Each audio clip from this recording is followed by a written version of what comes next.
ఒక మధ్యతరగతి కుటుంబ కథ. శారద ఒక మధ్యతరగతి కుటుంబానికి చెందిన గృహిణి. ఆమె భర్త రవి ఒక చిన్న ప్రైవేట్ కంపెనీలో ఉద్యోగం చేస్తూ కుటుంబాన్ని పోషిస్తుంటాడు. వారికి 2 పిల్లలు, అమ్మాయి కీర్తన, అబ్బాయి కిరణ్. శారద జీవితం ఉదయం 5 గంటలకే మొదలవుతుంది.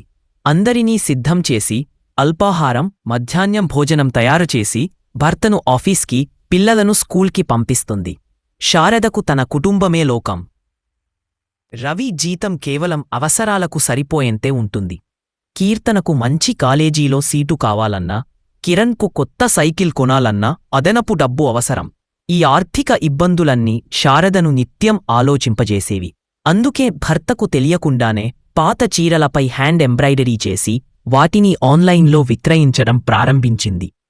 మొదట్లో చిన్న ఆర్డర్లు మాత్రమే వచ్చినా ఆమె పనితనం బాగుండటంతో నెమ్మదిగా వ్యాపారం పుంజుకుంది. ఒకరోజు రవికి ఈ విషయం తెలిసింది.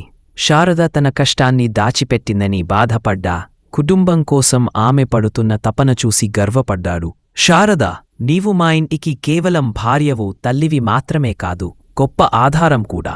నీలోని ఈ కళను, ధైర్యాన్ని నేను ఇంతవరకు గుర్తించలేకపోయాను అని మెచ్చుకున్నాడు. శారద కళ్ళలో ఆనందబాష్పాలు నిండాయి. భార్యాభర్తలు 2 కలిసి ఆ చిన్న వ్యాపారాన్ని పెద్దదిగా మార్చాలని నిర్ణయించుకున్నారు. శారద కృషి, రవి ప్రోత్సాహం వారి కుటుంబాన్ని ఆర్థికంగా, మానసికంగా బలంగా నిలబెత్తాయి. ఆ రోజు నుండి వారి ఇంటికి శారద అంటే కేవలం పేరు కాదు, అది ధైర్యానికి, కుటుంబ ప్రేమకు ప్రతీకగా మారింది. తమ కుటుంబాన్ని నిలబెట్టిన శారదను చూసి పిల్లలు కూడా స్ఫూర్తి పొందారు. ప్రతి కుటుంబానికి శారద లాంటి గొప్ప వ్యక్తిత్వం అవసరం. మా వీడియో నచ్చితే లైక్ చేయండి, మీ ఫ్రెండ్స్కి షేర్ చేయండి. ఇంకా ఇలాంటి వీడియోల కోసం సబ్స్క్రైబ్ చేయడం మర్చిపోవద్దు. ధన్యవాదాలు.